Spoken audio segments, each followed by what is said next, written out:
El Imperio Silencioso. Esteban Rivadeneira siempre fue reconocido como un hombre imposible de detener.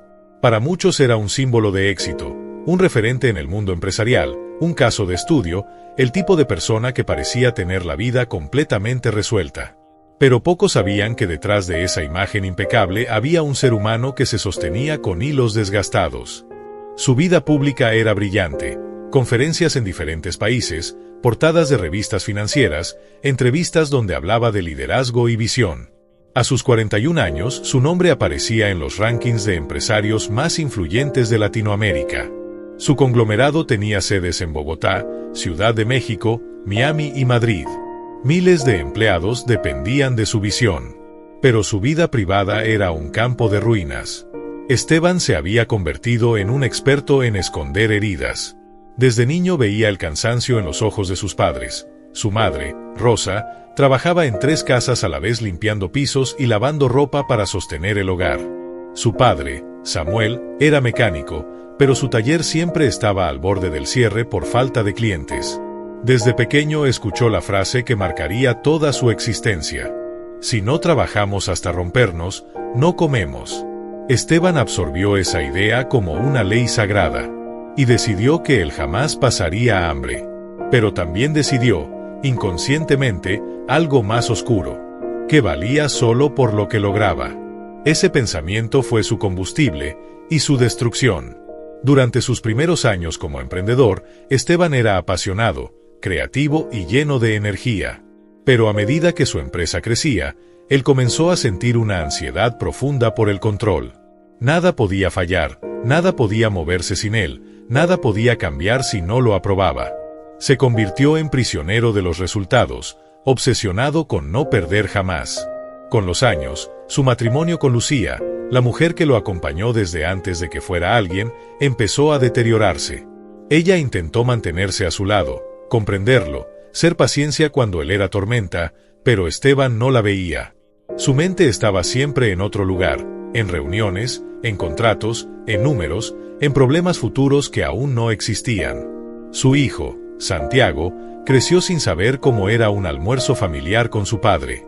Esteban estaba presente físicamente algunas noches, pero emocionalmente siempre estaba lejos.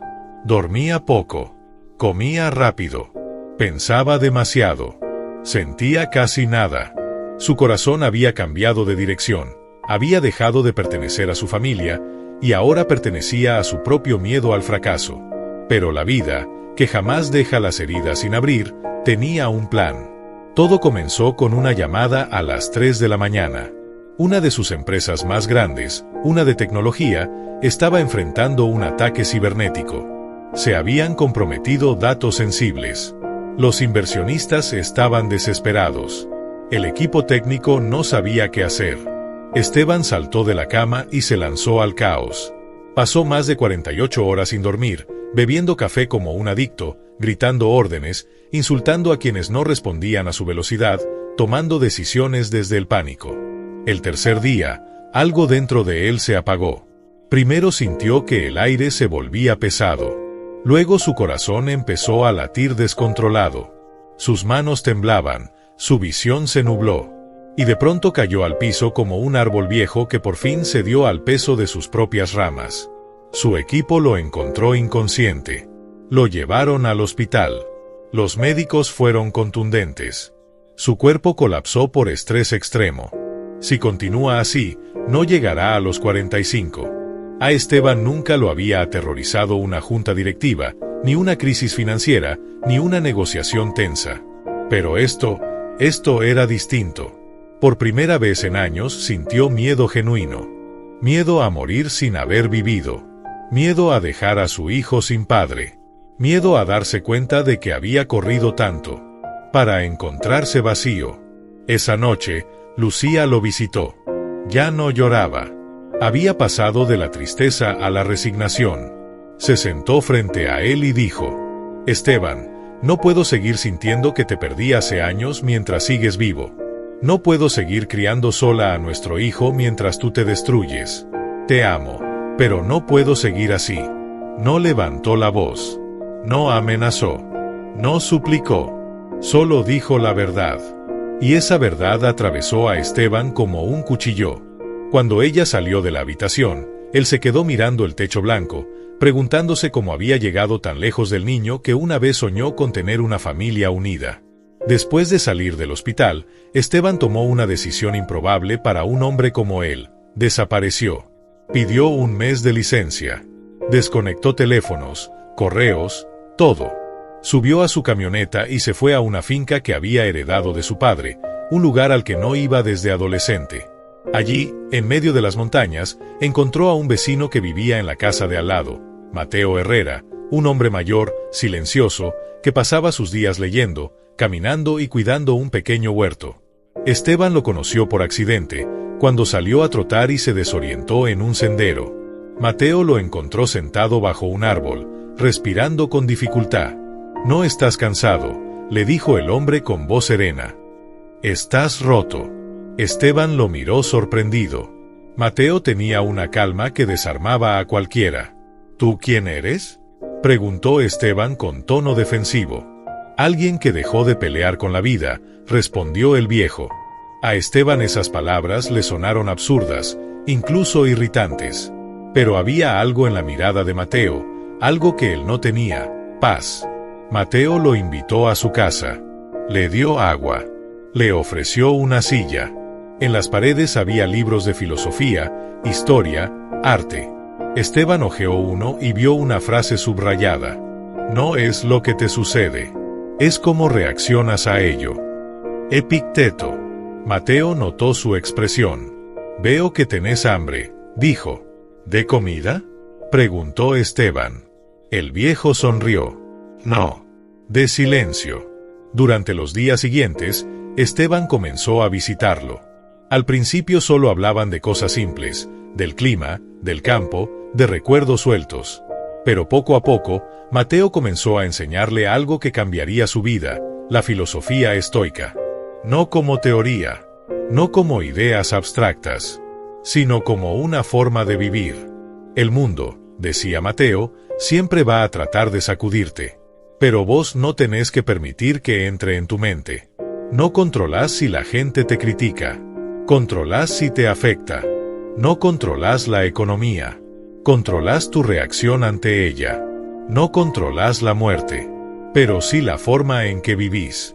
Cada frase era como una piedra que golpeaba y despertaba zonas dormidas en el alma de Esteban. Una tarde, Mateo le preguntó: «¿Qué te duele más?». Esteban tardó en responder. Cuando lo hizo, su voz se quebró. «Saber que construí un imperio afuera, pero no tengo hogar adentro». Mateo asintió. Ese es el precio de vivir hacia afuera. Todo empresario que solo construye afuera termina destruido por dentro. A medida que pasaban las semanas, Esteban comenzó a experimentar cambios profundos.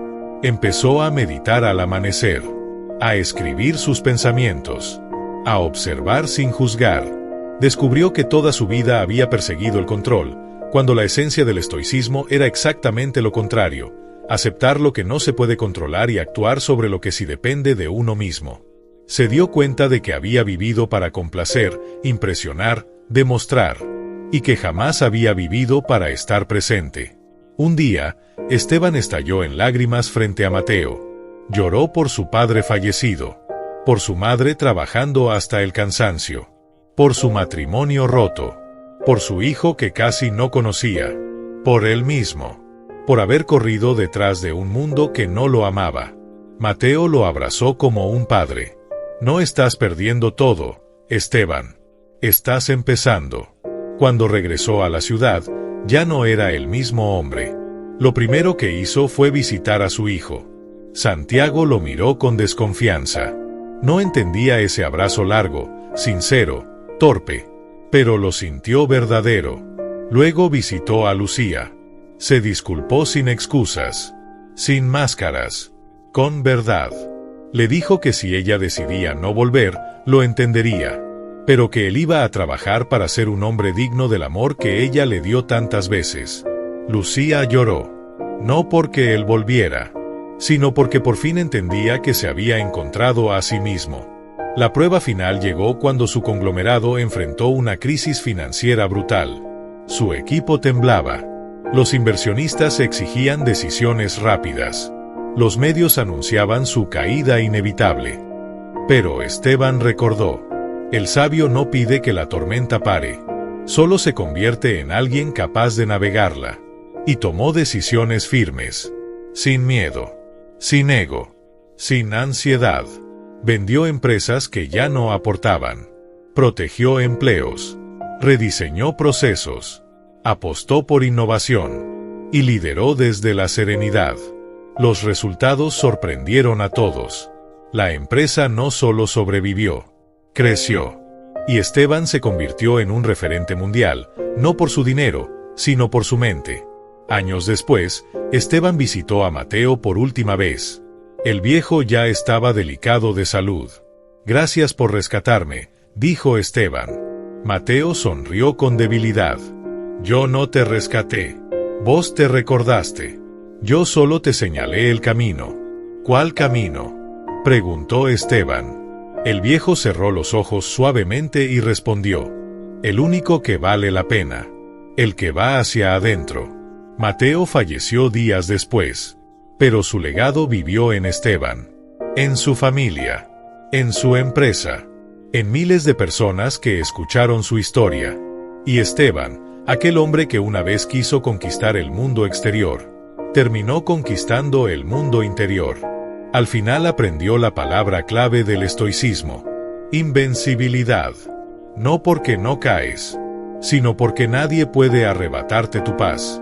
¿Te interesa el estoicismo, el crecimiento personal y las historias de vida? Entonces suscríbete y activa la campanita para no perderte ningún video. Y no olvides seguirnos en todas nuestras redes sociales para estar conectado con nuestra comunidad.